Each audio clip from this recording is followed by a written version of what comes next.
കാരണം ബോട്ടിലാണ് നമ്മൾ ഈ സ്ഥലത്തേക്ക് പോകേണ്ടത്.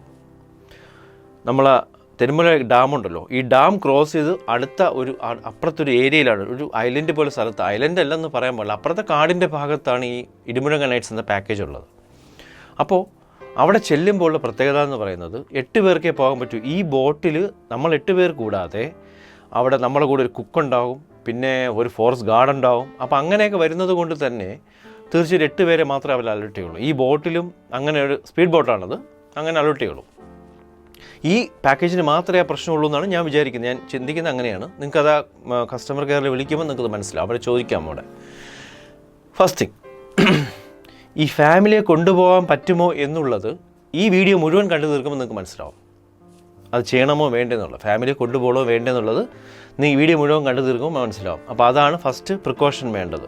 ഇടിമുഴങ്ങ നൈറ്റ്സ് എന്ന പാക്കേജ് നോർമലി നിങ്ങളത് വെബ്സൈറ്റിൽ പോയി നോക്കിയാൽ കിട്ടത്തില്ല. എന്തായാലും അതിനുള്ള ലിങ്ക്, ആ വെബ്സൈറ്റിൻ്റെ ലിങ്കും കാര്യങ്ങളും ഡീറ്റെയിൽസ് എല്ലാം ഞാൻ ഇതിൻ്റെ ഡിസ്ക്രിപ്ഷനിൽ ഇട്ടേക്കാം. അതുകൂടാതെ ഈ സ്ക്രീനിൽ ഇപ്പം നിങ്ങൾക്കത് കാണാൻ കഴിയും. ഇതിൽ പ്രധാനപ്പെട്ട കാര്യം എന്ന് പറയുന്നത്, ഈ പാക്കേജിൽ ആ ഒരു പിക്ചർ, അതായത് അതിനകത്ത് നമുക്ക് ആ പടവും അതിൻ്റെ ഡീറ്റെയിൽസ് എല്ലാം കൊടുത്തിട്ടുണ്ട് അവർ. അതിനകത്ത് എത്ര പേരാണ് വരേണ്ടത്, എത്ര പേർക്കാണ് പോകാൻ കഴിയുക, എത്ര രൂപയാവും എന്നുള്ള ഡീറ്റെയിൽസ് എല്ലാം കൊടുത്തിട്ടുണ്ട്. അപ്പോൾ ഈ പാക്കേജ് എങ്ങനെയാണ് വർക്ക് ചെയ്യുന്നത്, ആ പാക്കേജിൽ എങ്ങനെയാണ് പോകുന്നത് നമുക്ക് നോക്കാം.